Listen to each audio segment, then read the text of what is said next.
Take the unofficial for now. That's good. So we'll start with that. Let me start by getting an understanding of all of you, what programs everyone is in. So first let me just get a count. We've got 3, 6, 9, 12, 15, 16, 17, 18, 19, 20, 22, 26, 37. And I don't know if all of you, how many of you in here are not students? 1, 2, 3, 4, 5. So that would be 30, net 32. Okay. How many of you are medical assisting students? Keep your hands up, please. 1, 2, 3, 4, 5. 1, 2,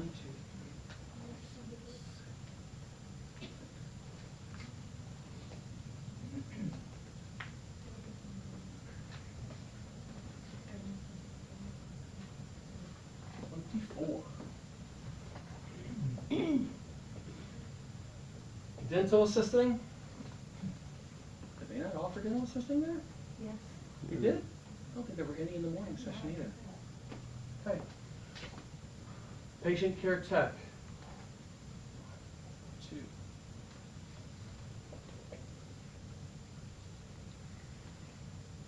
Medical insurance coding and billing? Medical coding and billing? No.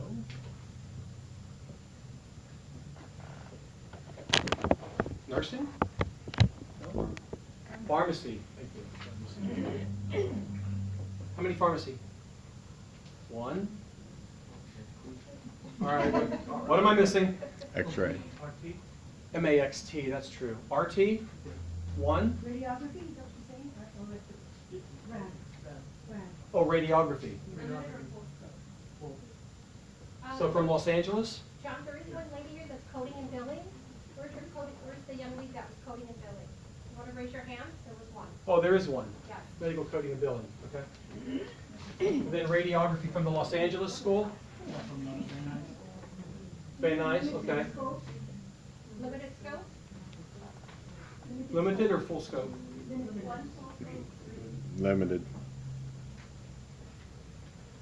And then medical, MAXT, medical assisting with X-ray, 1, 2, 3. Yeah.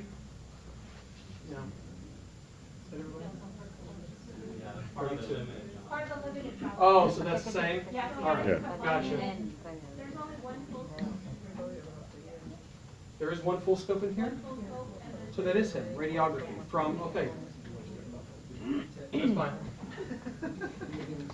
Okay. I'm pretty sure we covered this while you were up there as well. But for the MAXT students, let me just cut to the chase. We are not authorized for limited scope medical assisting. We don't have that program here. If you are wanting still to pursue medical assisting with us and see how many credits transferred, we're very happy to do that. But we'll evaluate not only your transcripts, but again, your financial situation to see what's in your best interest. It will depend. And I was telling the group this last week in North County, if it was me and I was going through the whole program and it was nearly, what was it, 26, 24 something thousand, and I was toward the end of my program and I wasn't able to get my complete credential, I'd have to seriously consider whether or not to apply to the Department of Education for loan forgiveness.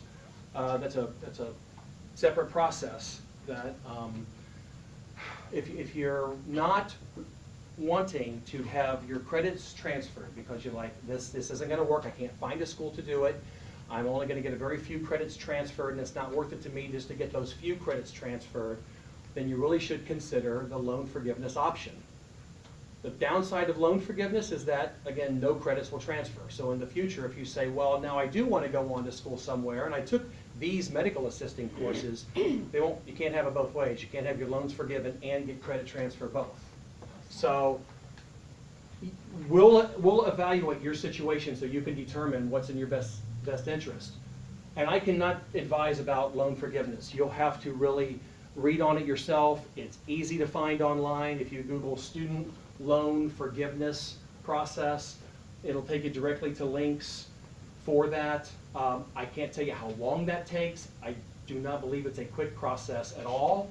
And I'm really hopeful for most of you that we're able to figure out your transfer options instead of loan forgiveness. But basically what I want to tell you is that there's the federal, this is for loan forgiveness,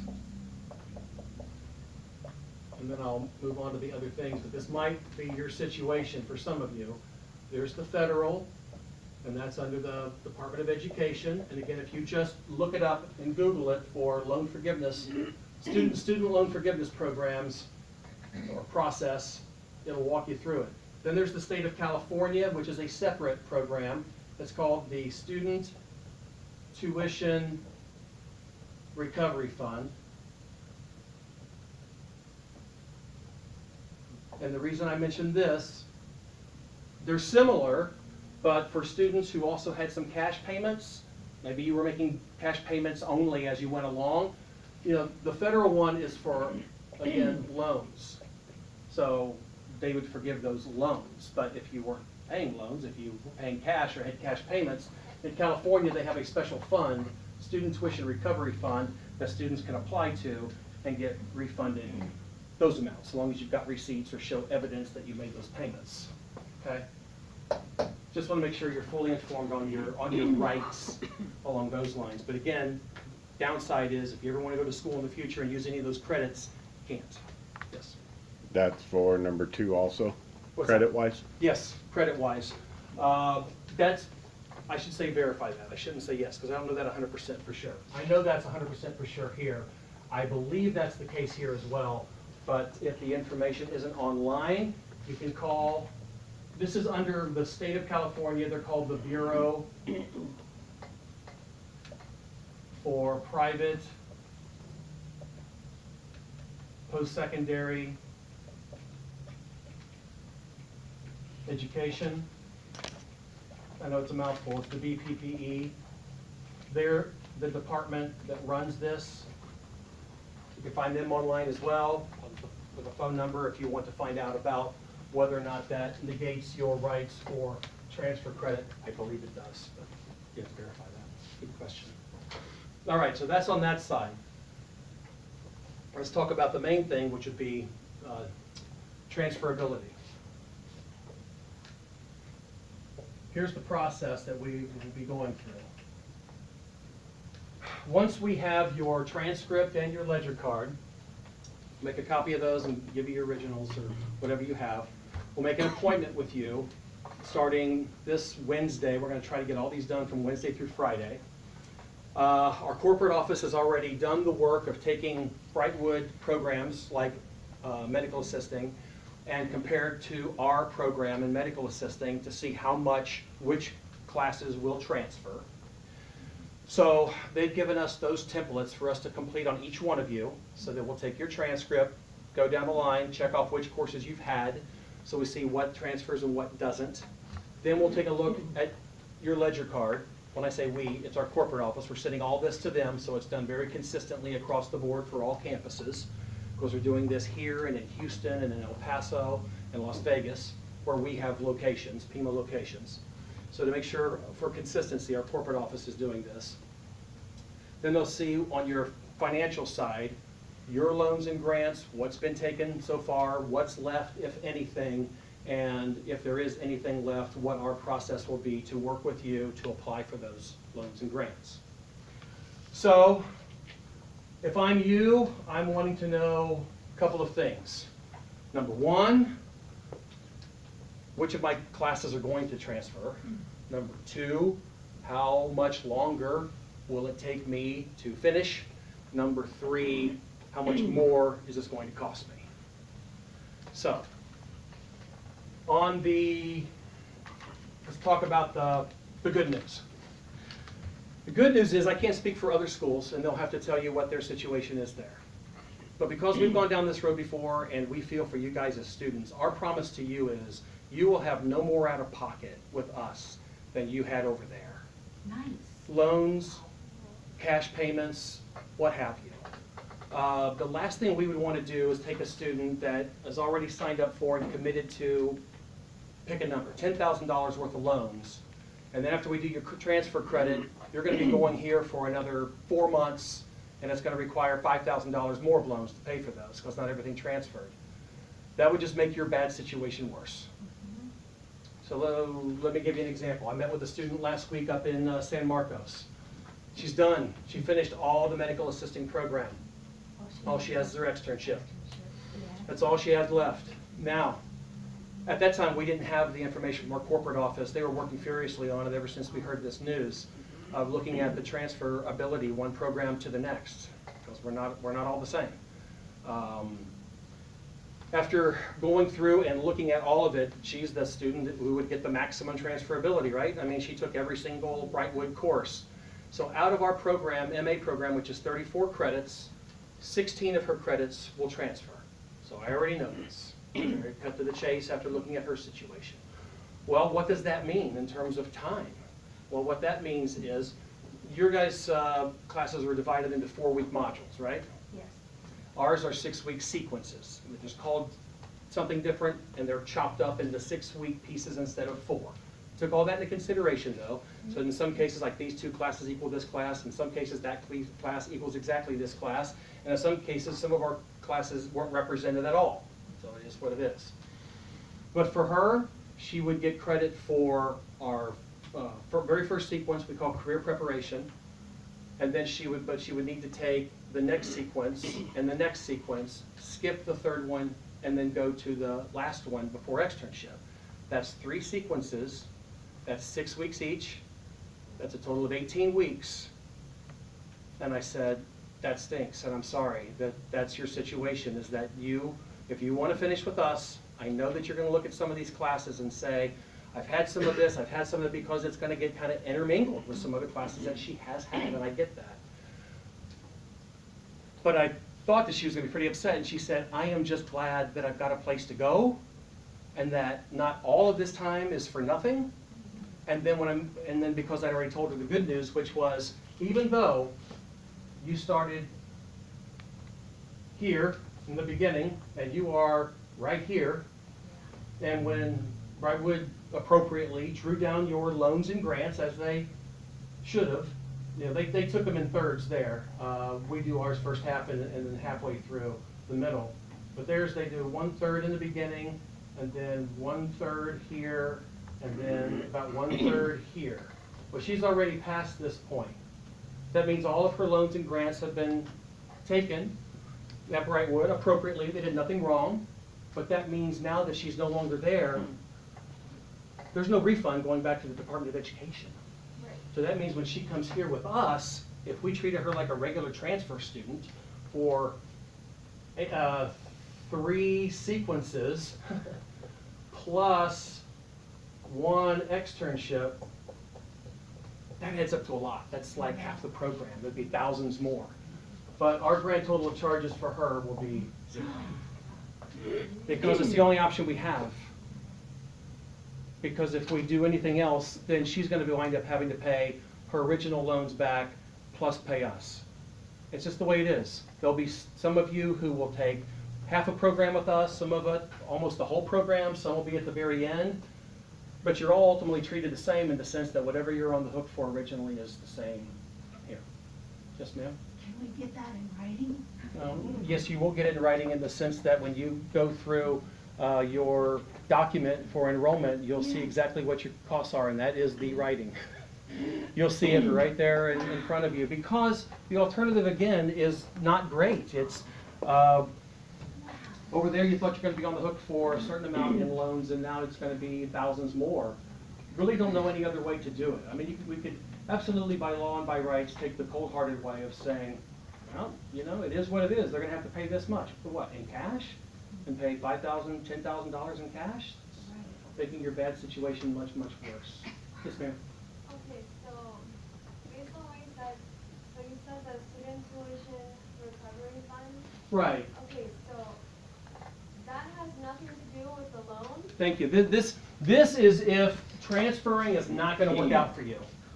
Okay. Because, like I mentioned, the MAXT students, maybe you're toward the end and you're responsible for $20,000 worth of loans or more, 25, whatever it is.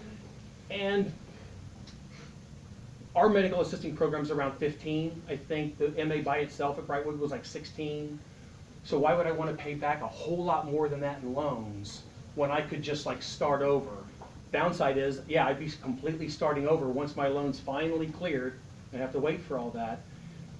It's a trade-off. It stinks no matter which way you do it, there's no doubt. But it's like time for money. It's, well, I don't want to have to retake the classes, I'll just pay the extra $12,000. It just seems like a lot. You're right. So this is if transferring is not going to work out for you because it's too much time or too much money, or you're just too frustrated with the whole thing and you just say, forget it, I'm just going to go do something else. Okay, thank you. It's a good question, though. Again, I've talked about this so much, I don't want to assume it's absorbed because a lot coming at you at once. So don't be shy of asking any question, please. Okay, so far? Yes. So, and we won't know what your situation looks like exactly until we look at them individually one by one. But as I've been telling the others, it's kind of irrelevant to you whether, you know, Brightwood received this much and then Pima received this much. It's just the same amount. It adds up to the same amount. Okay? Your out-of-pocket costs, your loans and your cash payments, we'll make sure that those don't go any higher. And again, the bummer is you may be going additional time. Those of you who are just toward the beginning of your program there won't feel that time piece probably quite as much. I saw a student this morning, I think he'd been there like 2 months. I don't know whether his credits from those 2 months will transfer or not. I haven't done that analysis yet to see in his situation, but that would be the most time lost, would be those 2 months. Some of the students I saw in North County last week on their ledger cards, no monies have been drawn down yet. I think you had like a 21-day cancellation period, something like that. So I don't know when they actually applied for and received the first third of the loans. Maybe it was 30 days in. In some student situations, no monies have been drawn down yet. That's as clean as you can get. That's great. Great for us and for you. And in those cases, you would just be starting from the very beginning, and we process you accordingly. So that was a real simple one.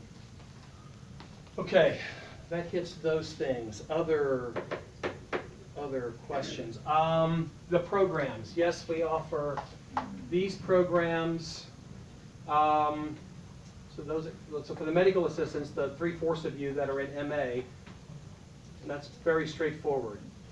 With the MAXT, again, we'll look at it and we'll tell you how much transfers and doesn't, but we'll take a look also at your ledger card and let you know what you're on the hook for, so you can see what you want to do with your situation. Patient care tech, for the 2 of you that are in that program, we don't offer it at this campus or in San Marcos. We offer it in Arizona, at our East Valley Mesa campus, and in Houston. And I don't even know off the top of my head whether it's, you know, exact or not. Probably like medical assisting, it's not going to be exact. So, which 2 of you were patient care tech? You are, and who else? And you are? Were you in North County? I didn't see up there? Okay. We could talk afterwards if you want, and to see whether or not you feel, we can look at the catalog and see how much of that looks like what you had, if it's even worth considering transferring over to a different program, if there's some overlap with one of our different programs. I wish I had better news for you, but we just don't have that program here. And we don't have the nursing, but there's none of you in nursing either. Medical coding and billing. Yes, ma'am? I'm sorry? It depends upon the time of day, and I'm going to do schedule next. Morning, afternoon, and evening classes for medical assisting is offered all 3. I may as well talk about it now. Because I understand your guys' schedule was a hybrid or a blended, like 2 days a week and every other Friday is one of the schedules. I don't know if there's others, but that's not us. We're all hands-on all the time. So AM, may as well know it. AM is 8 to 12, Monday through Friday. It is the most popular and probably the most limited in terms of seat availability. The afternoon is 1 to 5, Monday through Friday. And the night is 5:40 to 10 o'clock p.m., Monday through Thursday. And one of the ladies I was talking with in the North County, single mom with 4 kids, works full-time. It's going to be very, very tough. That's like, which I understood. That's why the online was very, very helpful for her. So we'll take a look at that and see when we meet with you individually what schedule you prefer and when that would start. The other thing to know about that is because, you know, all the sequences don't follow at the exact same time, morning, afternoon, and evening. In fact, I'm almost certain, Marie, like the morning and the afternoon, they don't follow the same schedule, do they? The morning, and they're on different sequences? Correct. Right, okay. So we'll have to see with what you've taken so far and where you would need to start with us. It depends on what classes are being offered next. Maybe it's January, maybe it's this month, maybe it's February, who knows? We'd have to see exactly where you would be lined up to start. And it could be that in the morning, it doesn't start until March, but in the afternoon, it starts in January. We won't know until we look. Yes? Excuse me, is there a time that we have to, like, get our official transcript and then, say that we're enrolled, like, in a school?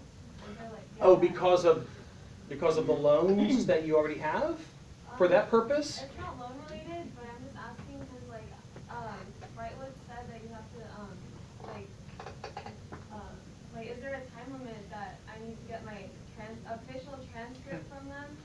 And like, yeah. The only time constraint that I Yeah. would think of initially, it has to do with when you would have to start paying back your loans. And the reason I say this is, once a student graduates or drops out of school, the Department of Education requires them to start making payments on your loans 6 months after that period. Okay. So if you really delayed it a long time, 6 months from now, they're going to start asking for payments on those loans. But if you're still in school, they're deferred. They're postponed. That's the only urgency I would feel. The most obvious one is, if you want to get started sooner, get the transcripts and the ledger cards sooner. Like I said, we'll start the processing even with the unofficial. Okay, thank you. Yes, I mean, that's the most immediate, is just so that we can get you an appointment and get you processed. Because the process from here is this: you guys get these together, and if you don't have them with you today, we'll get you in front of a computer. The ones you're in here now in the classroom next door has more computers and a printer. You can get on your Brightwood student portal. You can access your ledger card and your transcript, your unofficial transcripts from there if you need it. And probably some of you already are very familiar with how to use the portal and where to find this. Others of you maybe not. Last week students were helping students find it. I think I can find at least one of those and help you if you're lost, but I would imagine we have enough in here that's used your portal enough to find those things. Once you have these two things printed out and in your hand, we go into the front desk, still here, turn them in and get a copy. Does that work? For those who haven't done it yet, you get to the front desk, they'll make a copy, and then they'll make you an appointment for your one-on-one. Because we need the time between now and then to look at each one of yours individually, process it, calculate it from cost. Again, it won't be any more to you, but at least we need to know whether or not there's a financial aid processing, getting back online and applying for the FAFSA and all that, or not. And your schedule as well. So it takes us a little time to do that. And we want to get this all wrapped up by the end of this week, so we're really going to try to crank on this, so starting Wednesday through Friday. Yes, ma'am? I have a question about your credit. Say we're able to transfer over and whatever class we can when you do your program. In the future, we want to go into a nursing program. Are your credits transferable there or most or all? Tell you what we tell all students. You've got to check with the other school first to see what their policy Some of the is. students that you had though in the past have most of the credits at troubles because I'm sure they came back for the transfer. I really couldn't speak to, I really don't know if any of our students ever tried to go into nursing school before. What I tend to tell students is don't count on it. Most traditional universities or colleges are on a different system. They're regionally accredited. We're accredited also, but ours is national accreditation, which I won't go into all of the specifics about it, but it's all approved by the Department of Education. If it wasn't, the department wouldn't approve for any of the financial aid loans and grants to even come through. Our accreditor is ABHES, it's the Accrediting Bureau for Health Education Schools. The acronym is ABHES. Accrediting Bureau of Health Education Schools. I tell you this because I advise students always, when you're considering a school, check out their accreditor, contact their accreditor, see what our track record is, see what our history is, see if there's any issues with the school. Always. You want to make sure you're in good standing with the accreditor. But in terms of transferability of credit, again, I usually tell students don't count on it because there's no guarantee. There's no law that requires any school to take transfer credits. You would think there would be, but there's not. They have policies. Once you have a policy, you have to abide by it. But some have semesters and some have quarters. Some have one type of curriculum, one has a different type of curriculum. It's a lot about the philosophy of the school. So if you're wanting to be a medical assistant and go on to either LVN school or RN school, I would not believe that any of the credits probably would transfer because they are very different fields. There's very limited overlap. Even the CNA, there's no CNA component of a medical assisting program. There typically isn't a patient care tech program, but even the CNA component may not transfer over. So the advice I give to everybody is always check with that other institution, but cutting to the chase, MA to nursing, I'd say probably not. Yes, ma'am. I have a question. From my understanding, the normal MA program only transfers half of its credits to your program. So for the MA activity where they only had back office, so that means probably only 8 of the 16 credits? Yeah, you can't really do the math that way. Like I said, it's not even because of a 50%. We've gotten, in our catalog, our standard policy is the maximum of 25% credits into a program is all we normally accept. In a situation like this, when a school closes down, we reach out to our accreditor, ABHES, for approval to make an exception, a documented exception. They approved us for up to 75%, if that was the case. But it doesn't work out that way for medical assisting, because when you do the class-by-class analysis, it winds up being that number I gave you, 16 out of, 34, which is slightly less than half. It's not because of some 50% rule, that's just how the numbers worked out. This many credits transferred to this many classes. And what about the extra that they've already done? No, the externship, you'd have to start all over. Yeah, yeah. Yep, that's not great news either. But at the same time, consider the fact that Pima will be putting our name on your certificate. And we have to be able to vouch for the training, which we didn't do. So I can tell you in the dental assisting, well, none of you are dental, but a higher percentage of credits transferred. But even in those cases, we have to make sure the student takes at least 25% of the program, including the externship, and do competency testing. And this is the other thing, as medical assistants, you can be expected that even in classes that you've had, we didn't do the training, so clinically they'll very likely have you demonstrate certain things, whether it's phlebotomy or EKGs or vitals or whatever it happens to be, just understandably so we can sign you off on the skills competency before you ever go to externship. Okay? These are very good questions, guys. So again, the process, we have these, we make an appointment, we come back. Between now and then, we do our analysis and let you know what it looks like, and then you can decide what's in your best interest. Whether you want to go here, you want to go to a different school, you want to apply for the loan forgiveness and just forget school altogether, which I hope isn't the case. I really feel bad for you guys. Yes, ma'am. What kind of certifications do you have for the medical assisting program? Like, Our students are eligible to take any of those that you want to take, the RMA, the CMA, the CCMA. Like for example, the CMA is pretty particular. They require that a student has come from a school that's accredited by one of 2 entities. KHEP is one of them. It's an accrediting body for a MA program, and the other one is ABHES. That's the one that we're accredited by. So you had to have gone to a school that's accredited by one of those to take the CMA. Not to be confused with the CCMA. That's a little more open and liberal. But it kind of feels like the RMA and the CMA are pretty highly regarded in the field. And our students can take either one. Good question. How much does the program cost if we decide to start all over again? The MA program is roughly $15,000 for tuition, fees, books, everything all in. Like I said, that was pretty close to Brightwood's. I think theirs was about 16. I think ours is just a little over 15, so it's pretty close. And again, depends on your situation, starting all over again. If you're already, I keep saying on the hook, I don't know how to say it, if you're already responsible for a certain amount of loans, you'd like to see some benefit for that. But again, it's going to be about the same cost anyway, so We'll know more when we look at your individual situation. But you can, I mean, a person could start all over and not even worry about any transfer credit if you wanted to do that, but we'll know more about that when we look at your individual situation. Yes, ma'am.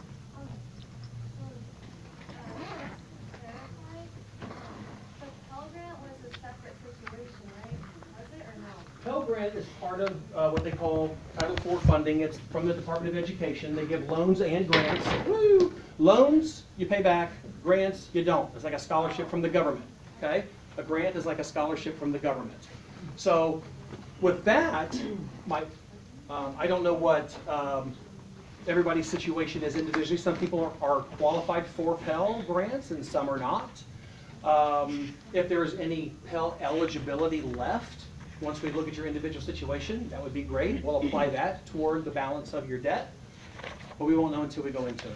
But it's treated the same as loans and grants. Yes, sir? How long is the MA program? A little longer at night, 8 to 9 months, roughly. It says in the catalog exactly the number of weeks, but usually, is it 9 months at night. 9 months at night, 8 months by day? Because at night we only go Monday through Thursday, 5:40 to 10 instead of Monday through Friday. So taking it from the beginning, that's how long. Yes, ma'am? For the certification, back on her question, Mhm. is it included in the tuition or that's a separate class? It's not a class, it's just an Right, exam it's that an you would exam. take. Most of those tests cost around $100 to $150 post-graduation. Is there, Other students pay that themselves, it's not part of what we do. is there a preparation, like do they assist with that, with taking the program? You know, that's a good question. I can't speak campus specifically whether we do review classes or not. I see a lot of nodding heads back there, but we can get you some more information on what that looks like. Yes, ma'am. We were talking about that one person had to like take this week one to the next weekend and skip one. So when they skip one, are they just not going to go to school for those? Be on a leave of absence, 6-week leave of absence, academic leave of absence. Because you have to wait till it rolls back around, right? Yep, very smart, yes, that's the wheel process. What I was trying to figure out for her was, could we start you at such a point in time where there was no interruption? Where you could go, like right after that one, she'd have to skip and start the one after and then circle back around. I don't know whether or not that's possible. Each campus, you gotta look and see where they are in the process and whether it's possible. And probably the reason that's not gonna be possible is because sequence 1 is a prerequisite to going into the wheel, but she would still have to take one. I'm trying to avoid that for her. I was trying to make it as painless as possible by even having another interruption of 6 weeks. Yes? Can the credits be cross-transferred between programs, like an MA to Some of it does. If you've taken, there are some course, at least within Pima, there are some classes that are universal to other programs. I really couldn't tell you off the top of my head if there are certain Brightwood classes that would apply to all of our certificates. I don't know that off the top of my head. It's a good question. It might. Yes, sir? So it will be 8 to 9 months. And I don't know over there. Yeah. Schedule? All of them start on January or? We have classes that start every 6 weeks during the day and every 7 weeks at night. But it's kind of not very helpful for you to know that right now.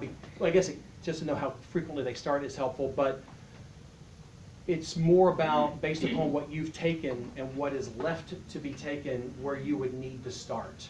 Because it's about when that class is available. Because not all classes are available all the time.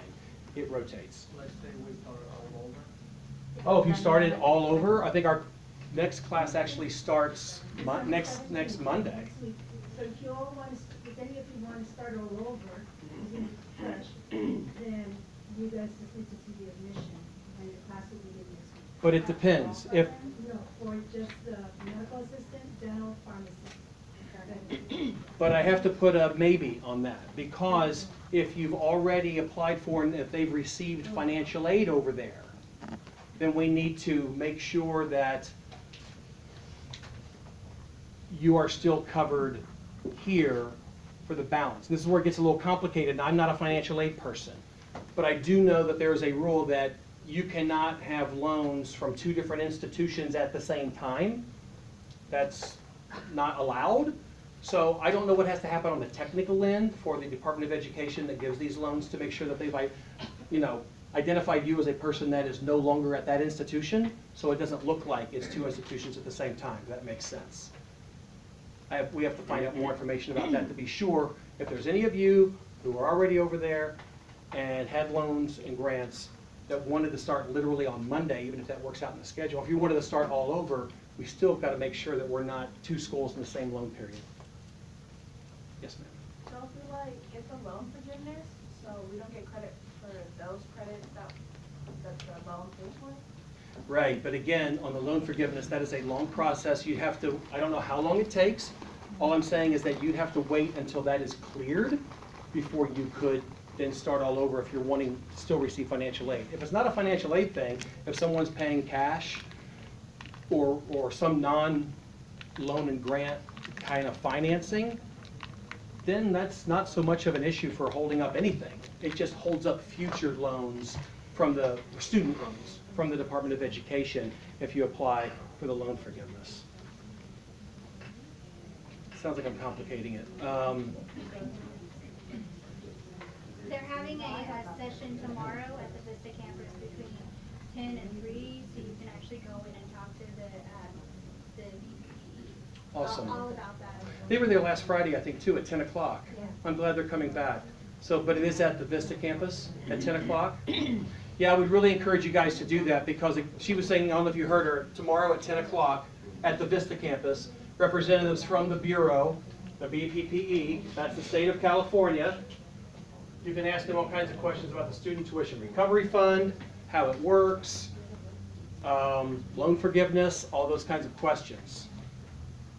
Those are The students that are GI VA. This campus is approved for veterans benefits.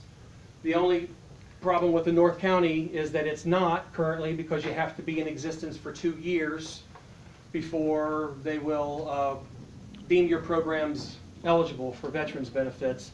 Pima's been around since 1972, so we've been around 46 years. It's not about how long we've been around as a school. It's every campus individually, but this campus is fine. Yes? Start right away with us. We'll want to verify that with our own financial aid department and our VA expert. I don't know why not, but we'll want to verify that first.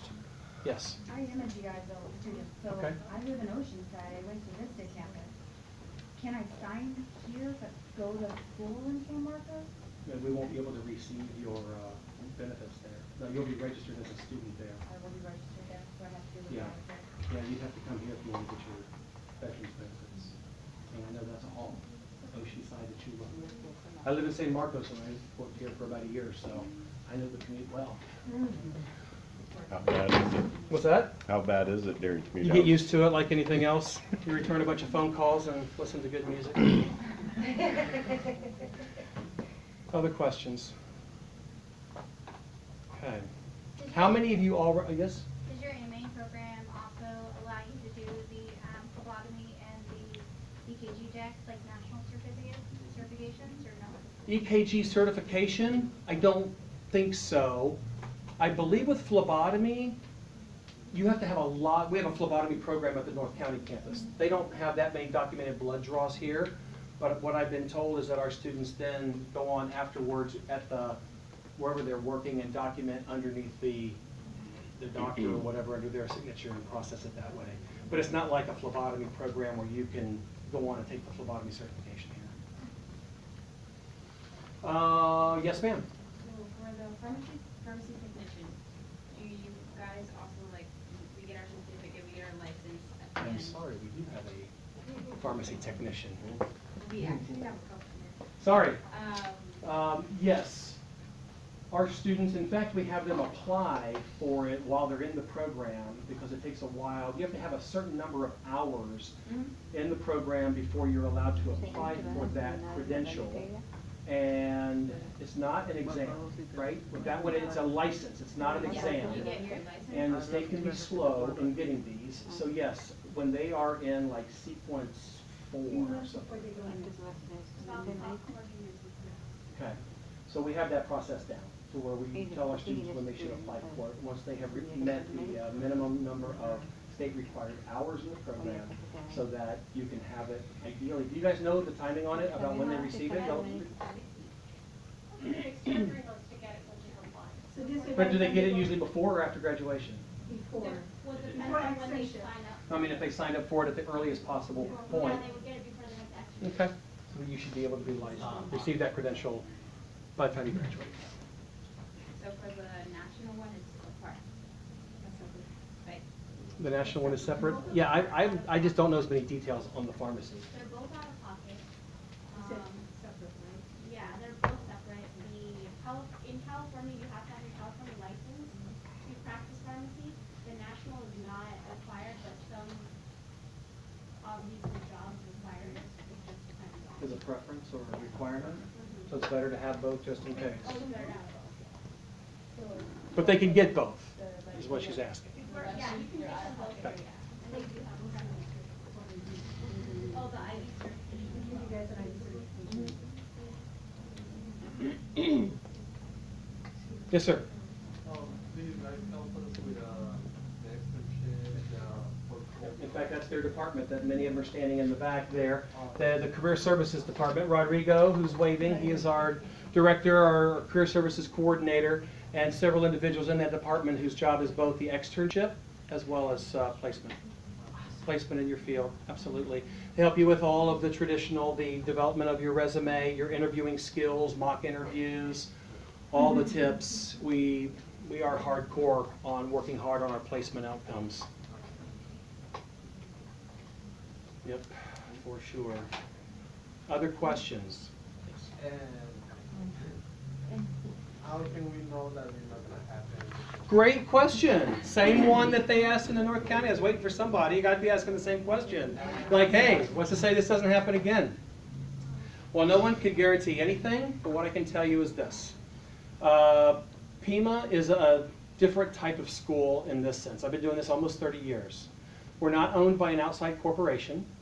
We're not owned by investors, equity investment groups, which is pretty common to have schools and then try to build their value and then sell them later. Not that there's anything wrong with it. It's fine. It's part of business. But it's different because there are individuals who aren't necessarily connected to the education world. Pima is originally started and founded by a couple in the 1970s, last name Lukey, and it was family-run operation for decades. So it was a And mom the- and pop.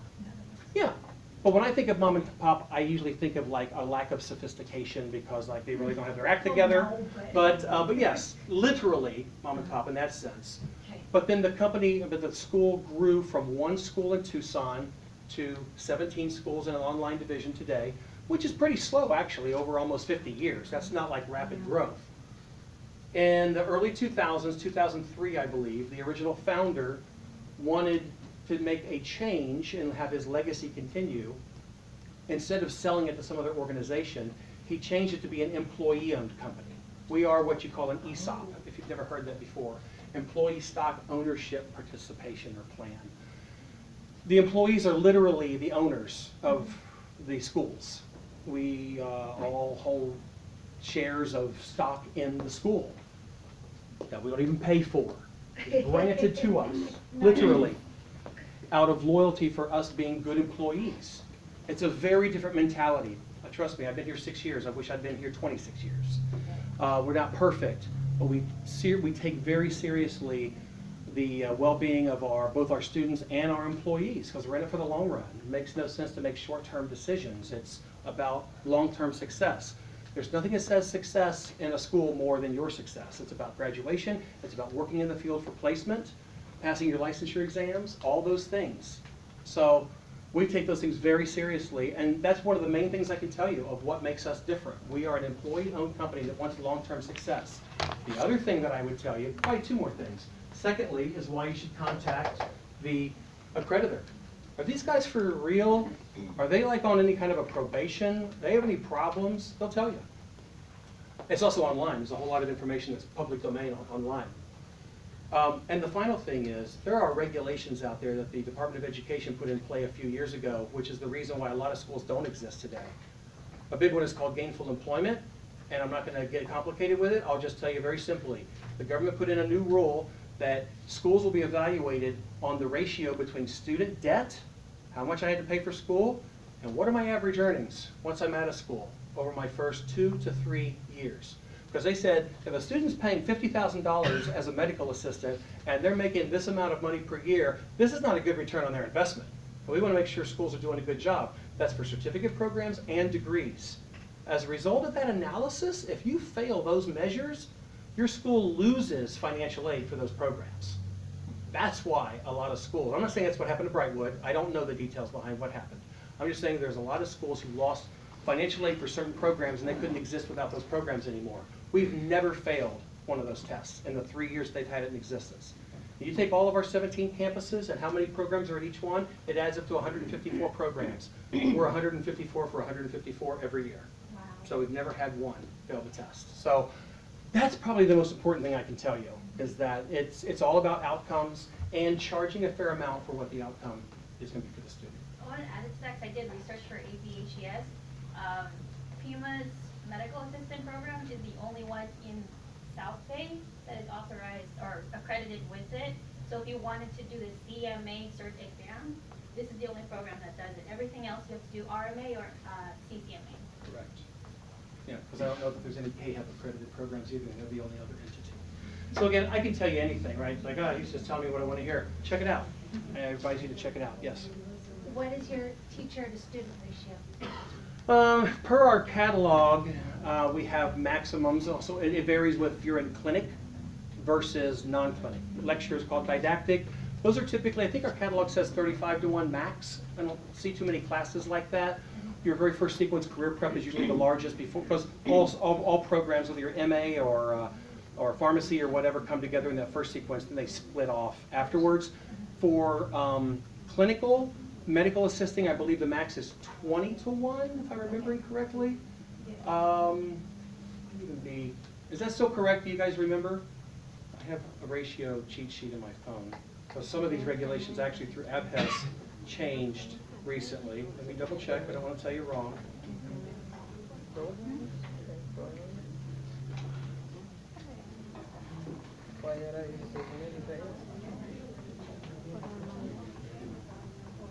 I do believe it's 20-to-1. 20-to-1, John. It is? Yeah, it's 12 to 1. Yeah. In the pharmacy lab, it's 12-to-1, 8-to-1 if you're in sterile products. Medical assisting is still 20-to-1. Veterinary is different also. Okay, so being that there's 24 of us, let's say that. Oh, yeah, you won't necessarily all be together anyway. Well, no, Yeah. but let's just say a miracle happened and we all got in at the same class time at the same time. There'd be two Would you teachers in have- there. In the same classroom? Absolutely, when you go into Or clinic. would we have two separate classrooms, teaching and doing the same color wheel? As it exists now, I think in the morning, there's 2 sections of MA.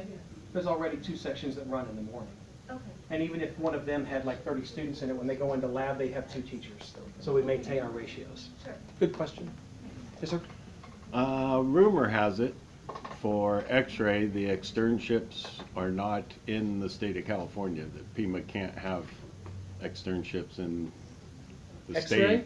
Yes. The only program that has the X-ray is radiography, which is the degree program. Again, we don't have this. Yeah, but the externship, can you do it in California? All of our From what I was externships told are is here. You can't, but you had to go out of state. I'm sorry?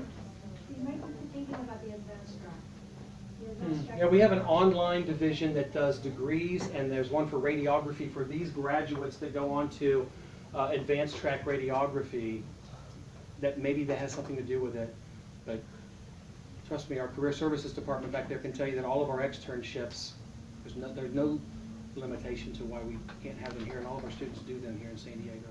But when it comes to radiography, that's just doesn't apply to us because we don't have that program. Love to know. Does something more any after- campus of yours have?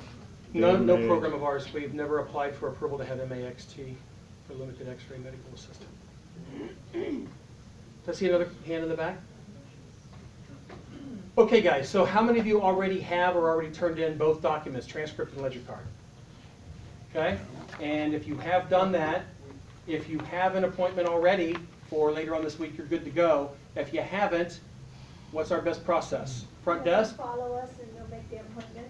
Now, hang on, if you don't have those and you want to print them out, if you're at a computer now, if you need to print them out, you jump onto your student portal.